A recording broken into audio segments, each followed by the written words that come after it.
Today we are diving into one of the most shocking corruption scandals in South African history, the 2 billion looted from Tembisa Hospital. This isn't just about money.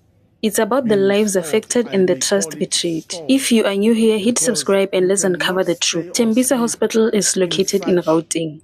It's a critical healthcare facility saving millions of South Africans, particularly the vulnerable, with around 840 beds. It's a lifeline for the community. However, over the years, 2 billion rands was looted through fraudulent activities. On the 29th of September 2025, the Special Investigating Unit revealed a network of corruption and procurement fraud at Tembisa Hospital, involving 3 major syndicates responsible for looting more than 2 billion of public funds. The Special Investigating Unit's interim report detailed how these syndicates, led by figures like the Maumela and Mazibuko groups, benefited from irregular contracts worth over 700 million each, using the money to acquire luxury assets like Lamborghinis, Bentleys and high-end properties. The scandal came to light after a report highlighted suspected procurement irregularities. The Special Investigation Unit's investigation confirmed that the hospital's budget intended for healthcare provision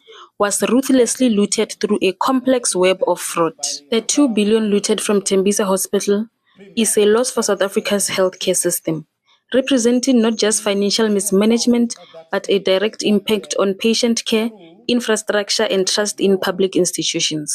Such corruption affects healthcare delivery, particularly in underserved areas like Tembisa. The involvement of multiple syndicates highlights systematic issues in procurement and oversight. On social media, the conversation is intense, with some calling for accountability, while others are questioning the effectiveness of anti-corruption measures. The Special Investigation Units freezed assets worth 326 million. However, the road to recovery is long, requiring not just legal action but systematic change. The coming years will be crucial for rebuilding Tembisa Hospital and restoring faith in South Africa's healthcare system. The 2 billion rands looted from Tembisa Hospital is a reminder of the cost of corruption. It's a call for us to demand accountability, support whistleblowers, and work towards a transparent healthcare system. What do you think? How can we prevent such scandals in the future? Drop your thoughts below. If you enjoyed this video, like, share and subscribe for more on South African issues and global corruption. Thanks for watching and let's strive for a better Mzansi.